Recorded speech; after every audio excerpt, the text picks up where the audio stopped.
Hi guys, and welcome back to my channel. Today we're talking about another film that was inspired by true events, and that film is one of my favourites, The Conjuring. I love diving into these kind of topics because it shows that even the most terrifying of films can be based off of reality. And while the nature of the true story of The Conjuring has been questioned, it's still fascinating to talk about nevertheless, and it brings much more intensity to the film when you know what it's based off. Spoiler alert, obviously, if you haven't seen The Conjuring yet, this will have a lot of spoilers in that it's going to ruin the whole film for you. The film. Directed by the incredible James Wan, The Conjuring is a brilliantly executed supernatural horror that is based on events that took place in the 1970s. There are some references to Annabelle in this film, but I want to focus entirely on the events that surround the Perron family. So the film centres around the Perron family, who are moving into an old farmhouse in Harrisville, Rhode Island. The family consists of Carolyn and Roger and their 5 daughters, Andrea, Nancy, Christine, Cindy and April. As with nearly every single paranormal horror, everything seems fine at first and the family are excited to make a life in this house with plenty of land for the children to enjoy. But unsurprisingly, the first clue that something isn't right is when Sadie, the family's dog, refuses to enter the house, and I literally mean she doesn't enter the house at all in the film. She may have behind the scenes, but who knows.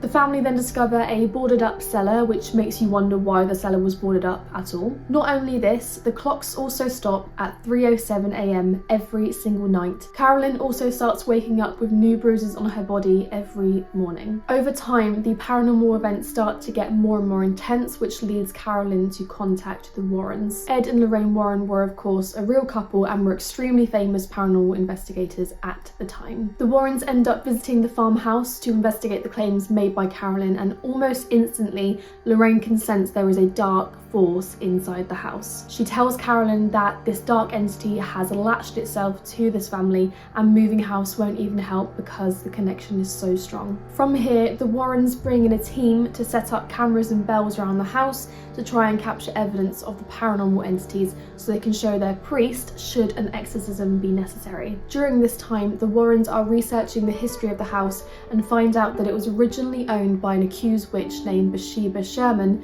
who sacrificed her 1-week-old baby to the devil and hung herself in 1863 at 3:07 AM. Before doing this though, she made sure to curse anyone who took her land, so anyone that decided to live there.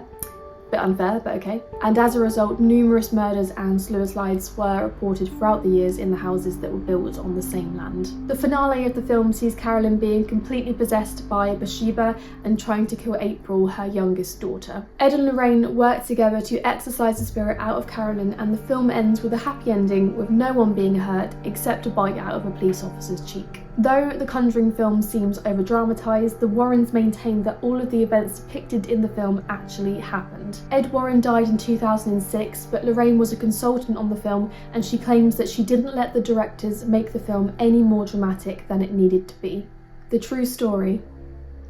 In January 1971, the Perron family moved into a 14-room farmhouse in Harrisville, Rhode Island. Despite their excitement, the family began to experience strange things happen almost immediately after moving in. These things started small, such as Carolyn noticing that a broom went missing or seemed to move from place to place on its own. She would hear the sound of something scraping against the kettle in the kitchen when no one was in there. She'd also find small piles of dirt in the centre of a newly cleaned kitchen floor. The girls too began to notice spirits around the house, though for the most part they were harmless. There were a few, however, that were quite malevolent. Carolyn allegedly researched the history of the home and discovered that it had been in the same family for 8 generations, and not only this, many of them had died under mysterious or horrible circumstances. Several of the children had drowned in a nearby creek, one was murdered, and a few of them hanged themselves in the attic. The worst spirit of all was the one depicted in the film as Bathsheba. Andrea, the oldest daughter, said whoever the spirit was,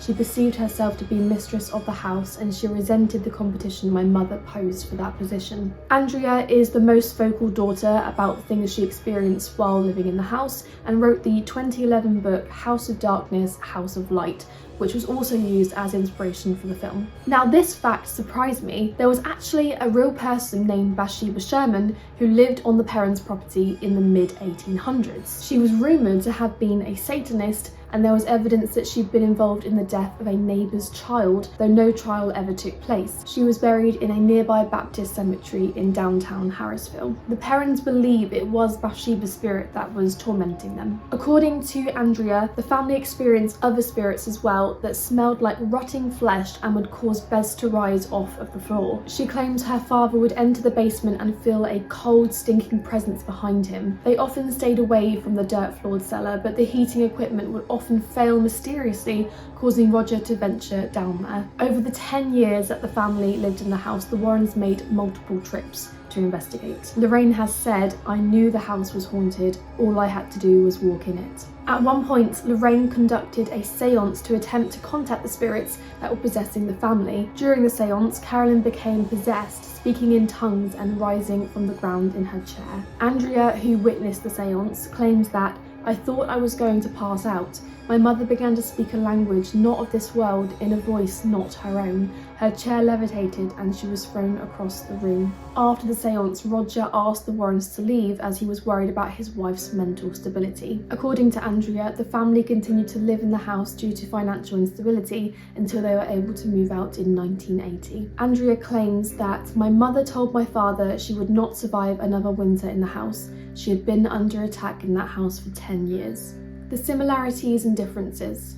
So the biggest difference that I saw was that there was no exorcism in the true story because these have to be performed by Catholic priests. But Carolyn did become possessed, but in the nature of a seance. An interesting difference between the film and the real story is that the Warrens actually reached out to the Perrons to help them. They had heard from other paranormal investigators about their experiences, and they decided to make contact with the Perrons to see if they could help. Some of the experiences in the film are different to what the experiences are in the true story, but many of them are the same, and the speed at which these happened are very, very similar as well. The spirits in the true story and in the film did not waste any time in their pursuit, I'll tell you.